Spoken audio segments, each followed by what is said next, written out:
Hey guys, welcome back. Today, this is just going to be an in-depth video of the new Codebreaker starter deck that just came out today. I actually got to pick this up a day early at my local since it's an OTS store. But anyway, I didn't really get into depth on the last video. I just kind of showed you what cards were in it.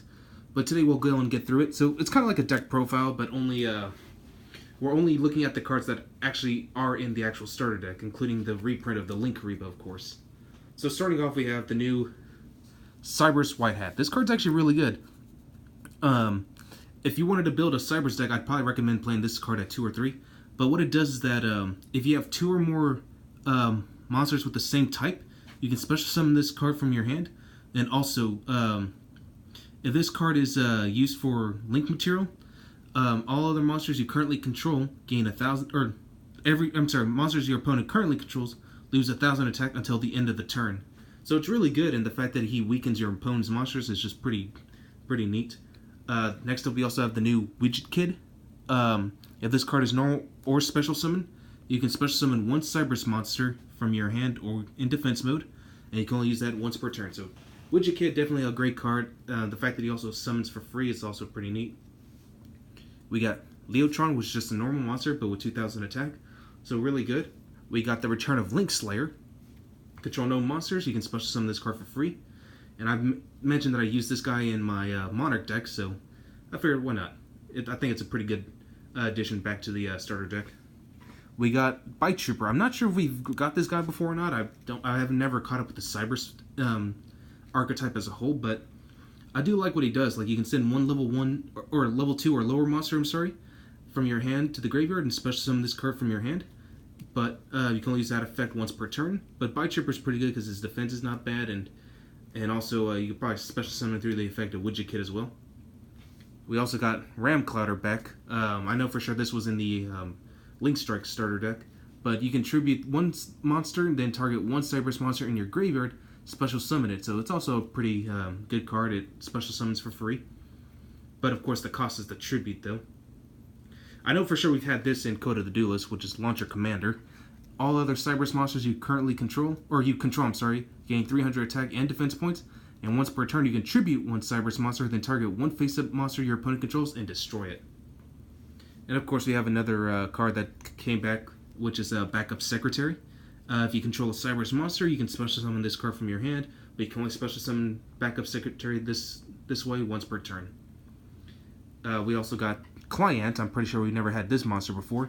While this normal or summon or set card is face up on the field, all Cybers monsters you control gain 500 attack and defense points, and during your turn only, by the way. So just note that you can't do it. It doesn't get the power up during your opponent's turn. So just keep that in mind. If this card on the field would be destroyed by battle or card effect, you can destroy one Cybers monster in your hand or face up on the field instead.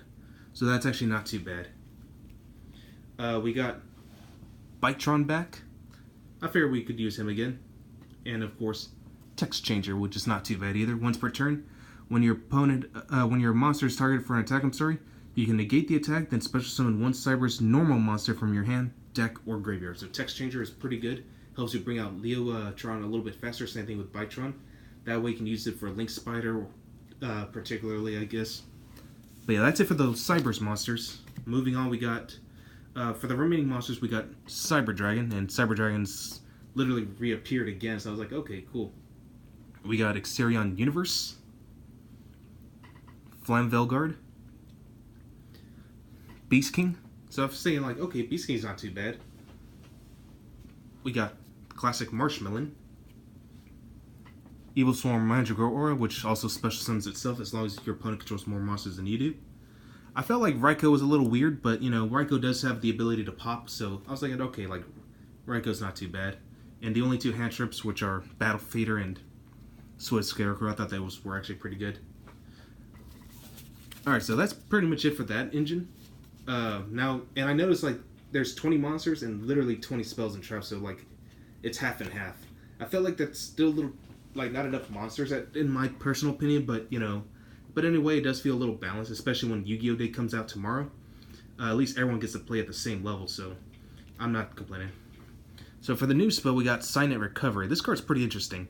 If a Link monster you control is destroyed by battle, or by an opponent's card effect, you can target one monster in your graveyard except a Link monster, special summon it in defense mode.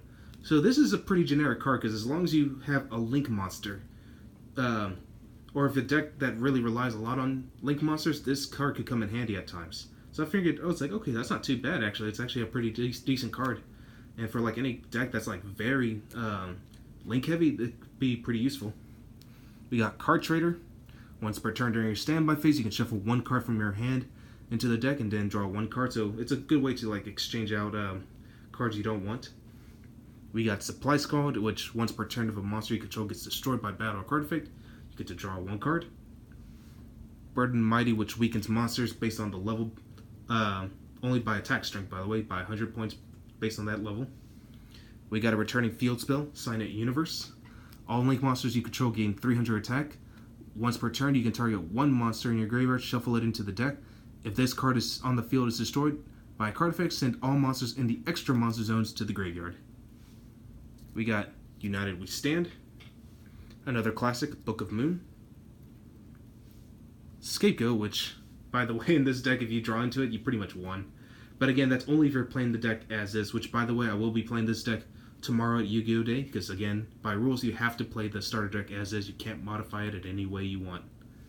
We got Ego Boost, which is really neat, because it lets you power up your monsters by 1,000 attack points. MST. Let me just get everything together, I'm sorry. Everyone knows what that does. Dark Hole. And of course, another classic, Monster Reborn. So at least we got a reprint of Monster Reborn as well. Just because like Monster Reborn is so good in this format, it always comes in handy when it needs to be. Alright, so moving on, we got our traps now. Silent Regression. If you special summon a Link monster, target one card on the field, destroy it, then draw one card. So it's pretty good. So Silent Regression is actually not a bad card at all. It's really powerful. We got Zero Gravity. Mirror Force, which of course nobody ever expects anymore, but with this deck, you're gonna expect it. Call of the Haunted, good card, but honestly, I feel like Back to the Front would have been better. Because, yeah, Back to the Front's like the better version of Call of the Haunted. Shadow Spell. Compulsory Evacuation Device. A good reprint, Bottomless Trap Hole. And finally, another favorite, Torrential Tribute. So I think these were all great cards to be reprinted, especially the Bottomless and Torrential. So, yeah. And if anything, that's pretty good. Now, let's move on to the extra deck. The extra deck, of course, comes with 5 Link monsters. 2 of them are new, and the other 3 are ones that we're already familiar with. But let's start off with the new ones. We got the new Transcode really great card, actually. And I can see this card being spammed off, or pretty well abused in the future. But here's what it does. While this card is on the field, it is co-linked, co-linked monsters gain 500 attack points, including him. Also, your opponent cannot target any of them with card effects. You can target one Link 3 or lower Cyberse Link monster in your graveyard, except Transcode Talker, special summon it to your side of the field, or to a point where one of the arrows essentially. And then also, you cannot special summon any other monsters if you use this effect except Cyberse monsters. But Transcode Talker is actually already pretty good. He's just Decode Talker essentially, but in my opinion, slightly better. I mean, I still like to run Decode Talker, of course, because he's literally the most standard Link monster. The next one we have is Penta Stag, which is really great. It just requires 2 effect monsters to summon. If your Link monsters attack a defense position monster, inflict piercing damage to your opponent. So it's really good.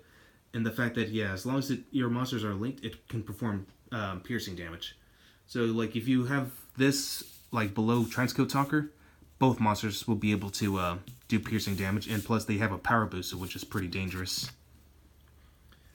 Alright, so finally for the last 3 monsters, and again these are some we're already familiar with, which is Decode Talker, Link Spider, and of course the one that everyone was really excited, as was I, Linkuriboh. Just requires 1 level 1 monster to summon, and when an opponent monster declares an attack, you contribute this card, change that monster's attack to 0 until the end of the turn.